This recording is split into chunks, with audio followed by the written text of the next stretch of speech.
श्री शिवाय नमस्तुभ्यम। हर हर महादेव। दोस्तों, इस वीडियो में गुरुजी एक आपको किसी भी कार्य की सफलता का उपाय बताएंगे तथा कर्म की गति कितनी विचित्र होती है इसके बारे में बताएंगे, इसलिए वीडियो को पूरा देखना।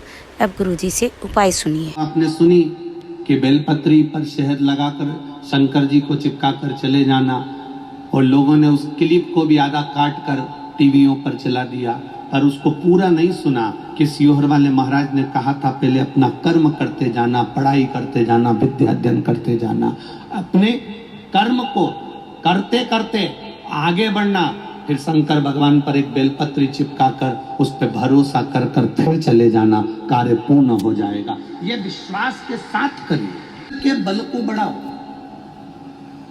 दिखावे को मत बढ़ाना। आज के जमाने में बहुत नौटंकी चल रही है दादा, बहुत दिखावा चल रहा है।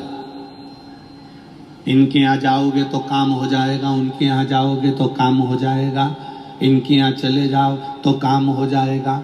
इतना याद रखना, दुख उसने दिया है तो कोई नहीं काटेगा। किसी की सामर्थ्यता नहीं कि तुम्हारे दुख को काट दे। दुख काटने की सामर्थ्यता केवल महादेव की। सारी दुनिया के लोग लगे रहेंगे। आज के जमाने में ढोंग, प्रपंच, छल, बेईमानी, कपट इतनी ज्यादा मात्रा में हो गई है कि दुनिया के लोग भ्रम में जी रहे हैं, भ्रांतियों में पड़े हुए।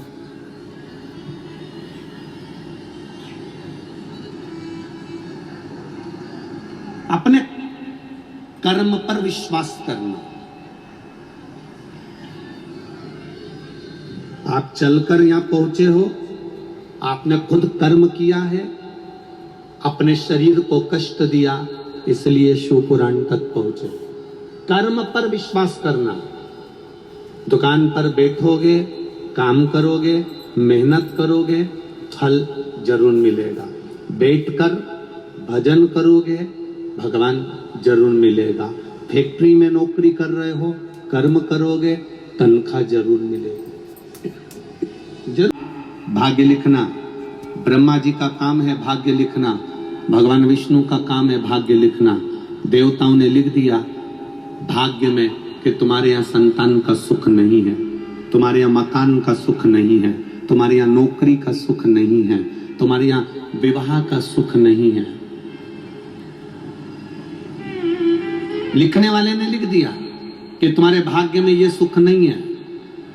भाग्य लिखना देवताओं का काम है, पर भाग्य बदलना महादेव का काम है। इन्होंने लिख दिया कि इसमें ये सुख नहीं है, उन्होंने लिख दिया कि इसमें भाग्य में तुम्हारी ये लिखा नहीं है।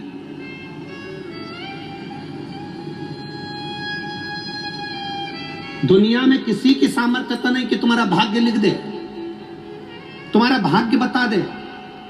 सामर्थ्यता केवल एक देवाधिदेव महादेव की है।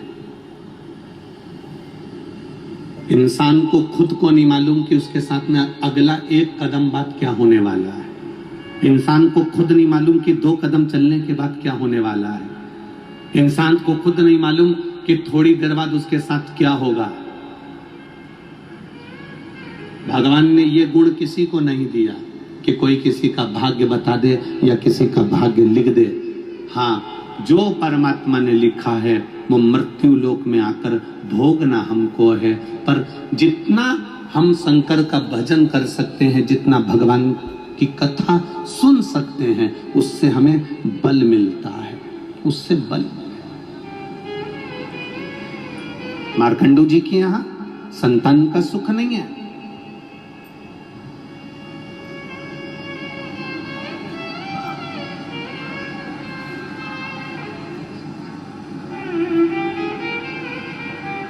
ग्यारह जन्म पहले कौन थे ये मार्कंडू जी? एक 11 जन्म पहले एक वैश्य, व्यापार करने वाले।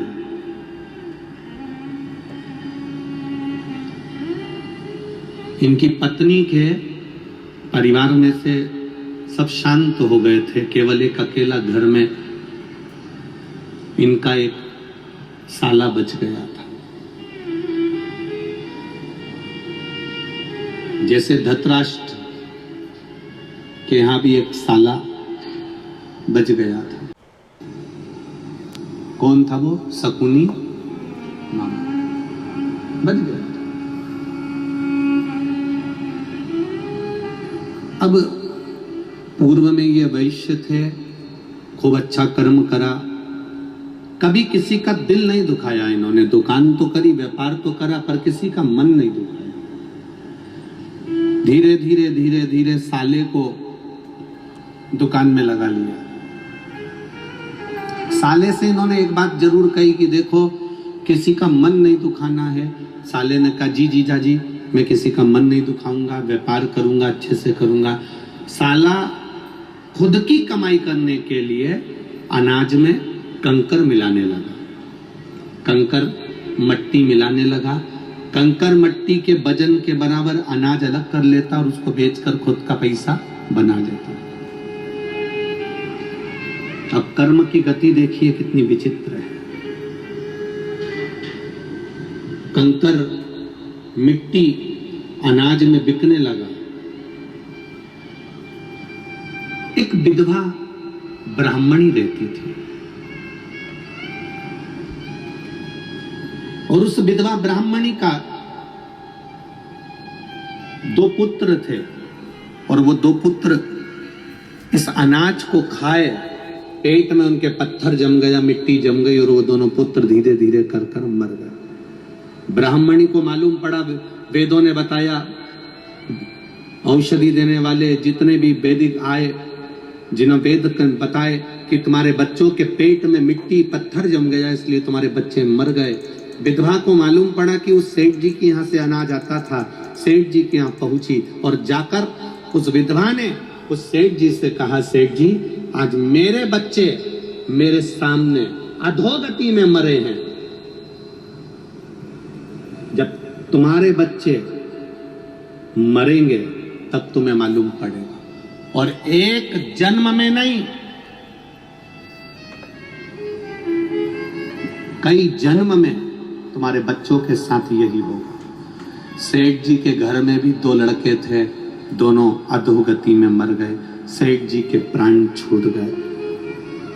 गलती करी केवल एक उस साले ने।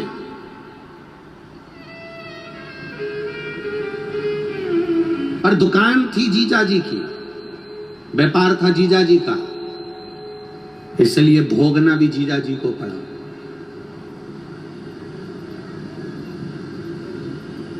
भोगना भी जीजा जी को पड़ा।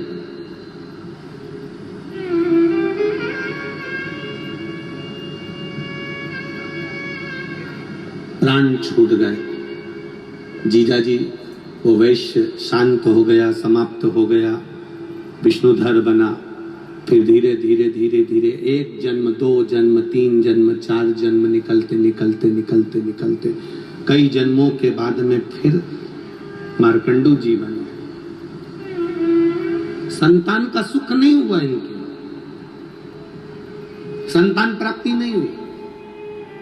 किसी ने कहा भगवान शिव की आराधना करो। शंकर भगवान की आराधना करने के लिए एक वीरान जंगल में, वीरान क्षेत्र में, जहां कोई नहीं जाता, वहां पर मार्कंडू जी पहुंच गए। अपनी पत्नी के साथ एक शिवलिंग का निर्माण करे, पूजन करी, आराधना करी, बाबा से विनय करी। रोज प्रतिदिन शिव की आराधना, एकांत में रखे हुए शिव का पूजन 3 चीजें देता है। बहुत अच्छे से समझ लेना, इनका एकांतेश्वर महादेव की कथा। एकांत में रखा हुआ शिवलिंग, एकांत में रखे हुए शिव जी की पूजन 3 चीजें देती है। पहला, हमारी उम्र बढ़ाती है। दूसरा, बड़ी बीमारी शरीर में एकांत का शिवलिंग कभी नहीं आने देता। और तीसरा, हमारे जीवन में कभी वैभव की, सत्ता की और लक्ष्मी की कमी नहीं आने देता। ये एकांतेश्वर।